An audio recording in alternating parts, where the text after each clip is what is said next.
अच्छा हम ये बीटीसी का मंथली का चार्ट है। मंथली का चार्ट का ये मतलब है कि एक कैंडल एक मंथ की होती है। सही है, इसका ये मतलब नहीं है कि आज हम इसको डिस्कस कर रहे हैं तो कल फ़ौरन से जाके इसके ऊपर सारी एग्जीक्यूशंस होना शुरू हो जाएंगी। पहले इसकी कैरेक्टरिस्टिक को देखते हैं कि यहाँ पे सबसे पहले हमने देखा कि इस दफ़ा फिर से इसने एक बेयरिश डाइवर्जेंस बनाई इन दो हाइस के ऊपर। इससे पहले की जो साइकिल थी 2021 और 2022 में 2021 में जो हाइज लग रहे थे उसके ऊपर भी सेम कैरेक्टरिस्टिक देखने को मिली। सो मैंने यहाँ पे सारे पॉइंटर्स लिख दिए, उसको हम बारी बारी डिस्कस करेंगे और फिर कंक्लूड करेंगे कि हमें किस तरीके से इसको जाके प्ले करना है। राइट नाउ ये एग्जैक्टली उसी तरह की बेयरिश डाइवर्जेंस हमने देखी, सेम पैटर्न्स के ऊपर सेम कैरेक्टरिस्टिक थी इसकी।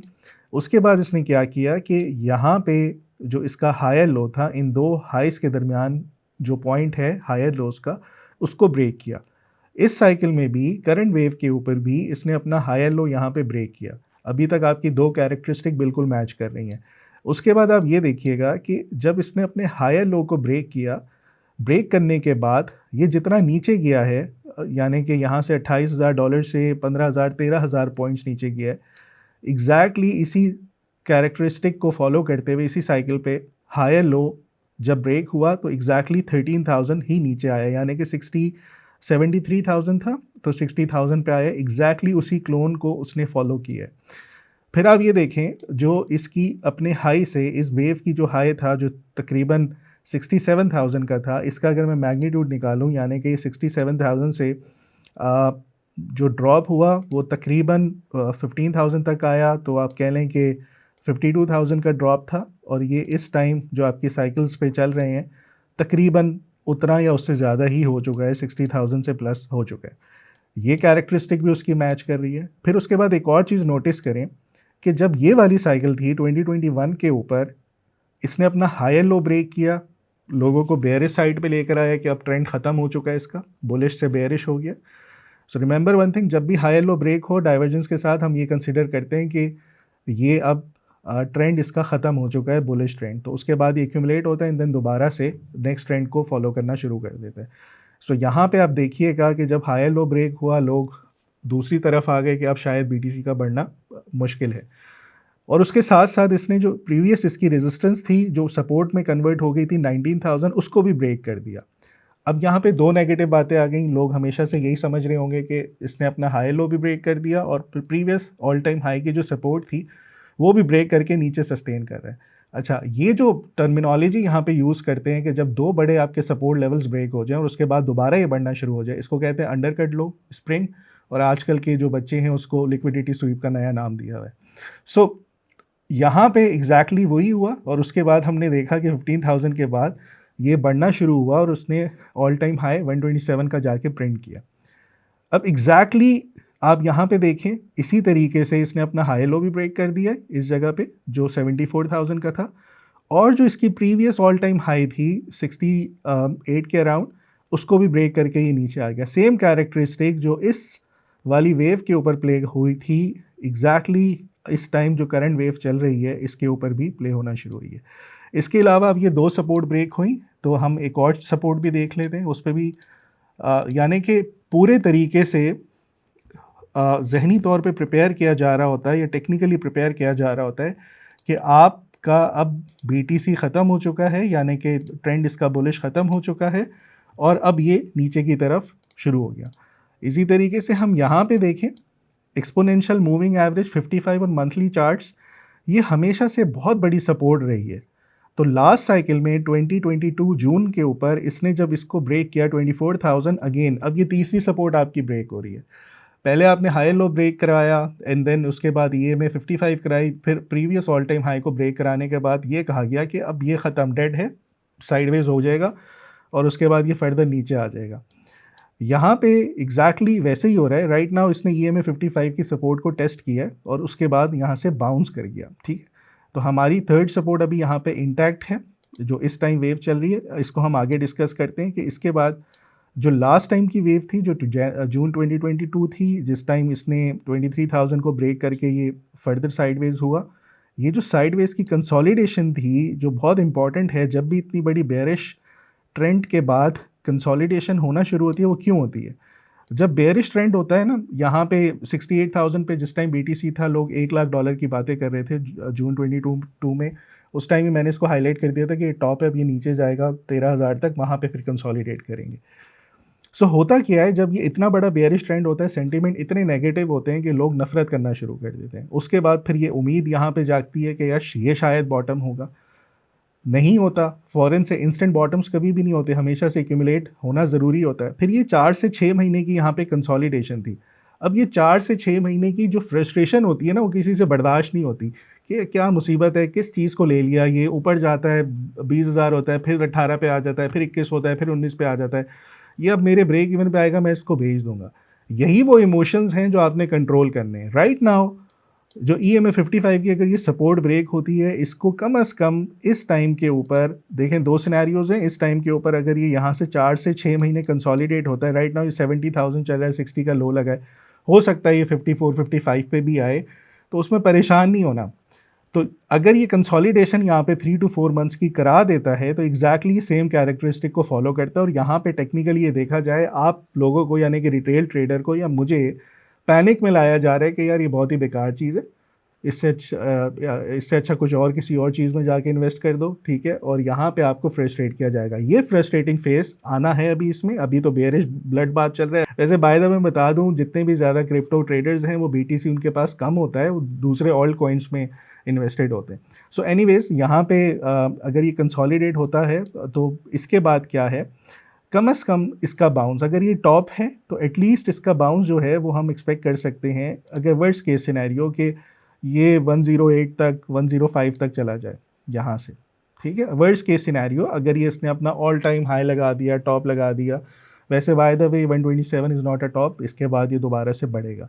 अच्छा, अब मैं 4 to 6 मंथ्स की कंसोलिडेशन कह रहा हूँ, और उसके बाद जो इसने रैली की थी 4 to 6 मंथ्स की कंसोलिडेशन के बाद इसने जो ऑल टाइम हाई को जाके दोबारा से टेस्ट किया था, वो 18 महीनों के बाद किया था, और उसके बाद जो इसने ऑल टाइम हाई जो नए लगाए थे वो 33 महीनों के बाद किया था। तो यानी कि 1.5 साल से आप कह लें कि 2.25 या 3 साल के अराउंड की अगली जो इसकी वेव है वो फिर कहाँ तक जाती है, अभी उसके ऊपर भी हम बात कर लेते हैं।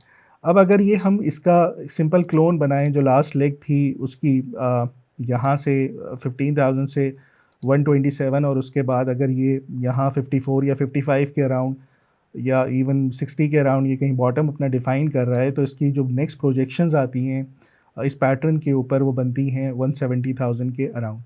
और अगर इसकी एक और कैरेक्टरिस्टिक्स पे जाएं, वो ये है कि जब इसने जो फर्स्ट साइकिल इसने शुरू की 288 से लेके 19,722 तक की, उसकी जो फिबोनाची की एक्सटेंशन थी ना 3.414, वो एग्जैक्टली नेक्स्ट साइकिल का टॉप था जो 68,000 के अराउंड था।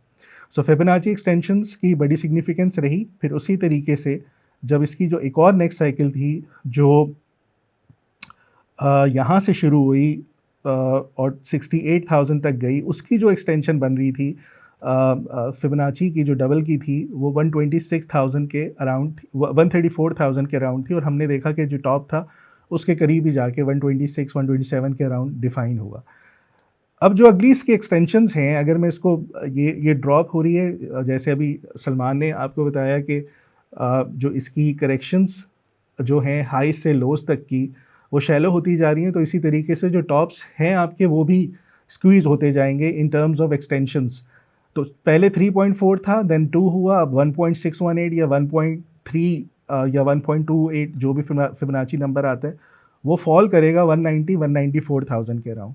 सो राइट नाउ यहाँ पे अगर कंसोलिडेशन 3 to 4 मंथ्स की होती है तो ये इन टारगेट्स पे जा सकता है। अगर यहाँ कंसोलिडेशन नहीं होती और यहीं से बाउंस आता है तो 108 के फिर आपके टारगेट्स बनते हैं। ये दोनों चीज़ों को समझना है। एक और चीज़ यहाँ पे ये समझने की ज़रूरत है कि आप BTC जो प्राइस देख रहे होते हैं वो किसके अगेंस्ट देख रहे हैं, आप US डॉलर के अगेंस्ट देख रहे हैं। तो हमें ये जानना भी ज़रूरी है कि डॉलर इंडेक्स का जो चार्ट है वो क्या कर रहा है। डॉलर इंडेक्स का चार्ट इस टाइम इंतहाई बेयरिश सिनेरियो में है, नो डाउट इसके छोटे छोटे बाउंसेस आते रहेंगे, लेकिन जो इसका सितंबर 2022 का हाई था वो इसका पीक है, और उसके बाद हमने देखा कि एक लोअर हाई इसने बनाया जनवरी 2025 में, उसके बाद से ये स्टिल स्ट्रगल कर रहे हैं और इसमें बहुत पोटेंशियल है 90 के अराउंड जाने का। इस टाइम ये 97 है, तो इसमें बहुत पोटेंशियल है कि फर्दर ये नीचे जाए। अगर डॉलर इंडेक्स या डॉलर आपका वीक होता जाएगा तो जाहिर है जो रिस्क ऑन एसेट, या अगर आप इसको बीटीसी को कंसिडर करते हैं तो यहाँ से ये जो है एक रीज़न बन सकती है कि बीटीसी परफॉर्म करेगा। फिर अभी जैसे सलमान ने आपको समझाया, या जो भी माइनिंग को समझते हैं, इसमें सप्लाई लिमिटेड रहेगी, सर्कुलेटेड सप्लाई कम होती जाएगी। जो जो कम होती जाएगी ऑब्वियसली आपकी डिमांड बढ़ेगी, जब डिमांड बढ़ेगी तो प्राइस हमेशा बढ़ेगी। सो ये प्रीमियम एसेट बनने चला जाएगा। एक टाइम पे ये बहुत ज़्यादा इसकी सप्लाई लिमिटेड रह जाएंगी और डिमांड इसकी क्रिएट होती जाएगी। ये बहुत आसान सा फार्मूला है, बेसिक सप्लाई एंड डिमांड का, उस बेसिस के ऊपर फंडामेंटली ये परफॉर्म कर सकता है। फिर इसके बाद एक और पॉइंट हम डिस्कस करते हैं, अगर हम CME के फ्यूचर्स पे जाएं, यहाँ पे हमेशा से ऐसा होता रहा है कि इन फ्यूचर्स के जो गैप्स थी वो फिल होती रहती हैं। राइट नाउ जो 59 और 60,000 से बाउंस किया है, ये CME फ्यूचर्स पे गैप बनी हुई थी उसके चार्ट के ऊपर, वहाँ से ये बाउंस करते हुआ है। अभी हमारे पास दो गैप्स हैं जो 54,000 के अराउंड और 53 के करीब बनती हैं। सो हो सकता है अगर ये 3 to 4 मंथ्स के ऊपर इन लोस को आके टेस्ट करे, so this is a time to buy. यहाँ से जो बाइंग का फार्मूला आप लोगों का होना चाहिए कि थोड़े थोड़े पैसे करके इन्वेस्ट करें। 65,000 पे थोड़ा सा बाय करें, 60 पे करें, 55 पे करें और फिर इंतज़ार करें। तो 55 के अराउंड इसका बॉटम आउट हो सकता है। अभी हम क्यों ये इस टॉपिक को डिस्कस कर रहे हैं कि यहाँ से प्रिपरेशन स्टार्ट कर देनी चाहिए कि अगर आप लोग क्रिप्टो के फ़ैन हैं या BTC के फ़ैन हैं या फॉलो करना चाहते हैं, उसमें इन्वेस्ट करना चाहते हैं, सो ये पोटेंशियली आप इन लेवल्स के ऊपर कर सकते हैं। ऑब्वियसली सबके पास इतनी कैश तो नहीं खुली होती कि अभी जाके इन्वेस्ट कर दें। सो ऑब्वियसली टाइम लगता है, तो 3 to 4 मंथ्स ये आपकी कंसोलिडेशन का टाइम, एक्यूमुलेशन का टाइम है। पैसे आते हैं थोड़े थोड़े करके, इन लेवल्स के ऊपर इन्वेस्ट करते चले जाएं। सो 54-55 इज़ अनदर लेवल जो इसके CME फ्यूचर्स के ऊपर गैप बनी हुई है। सो हो सकता है ये यहाँ पे आके एक दफ़ा टेस्ट करे, कंसोलिडेट हो 3 to 4 मंथ्स, और उसके बाद अगले 1.5 से 3 साल में हम या तो कम से कम 108 के टारगेट्स ईजी टारगेट्स हैं, और उससे ऊपर के एक्सटेंशंस अगर ये यहाँ से बगैर कंसोलिडेशन के बढ़ रहा है तो 108, कंसोलिडेशन के साथ बढ़ेगा यानी कि 3 to 4 मंथ्स रुक के बढ़ेगा तो फिर ये नए हाइस की तरफ जाएगा। सो ये टेक्निकली ये सारी रीजंस बनती हैं आपकी यहाँ पे इन कैरेक्टरिस्टिक्स को फॉलो करते हुए मंथली चार्ट्स के ऊपर कि एक कंसोलिडेशन चाहिए, लो डिफाइन करें, उसके बाद ये दोबारा से नेक्स्ट लेग अप बढ़ना शुरू हो जाए। हमेशा बिगर पिक्चर को देखें और मंथली चार्ट्स के ऊपर ये सेकुलर बुल मार्केट एसेट है, सो ये ग्रेजुअली आगे बढ़ता चला जाएगा और हमेशा से इन करेक्शंस के ऊपर बाय करना चाहिए। और इन करेक्शंस पे ये जो करेक्शंस आती हैं, सेंटीमेंट जो होता है वो पीक पर होता है कि यार इसको बेचें, निकलें और इससे भागें। और अभी जो सलमान ने आपको डेटा शो किया है उसमें जितने बड़े इंस्टीट्यूशंस थे, हेज फंड्स थे, उनकी सारी बाइंग पोजीशन चल रही है, एक्यूमुलेशन चल रही है मार्केट में। सरमाया.com, जहां हर फैसला बने सरमाया।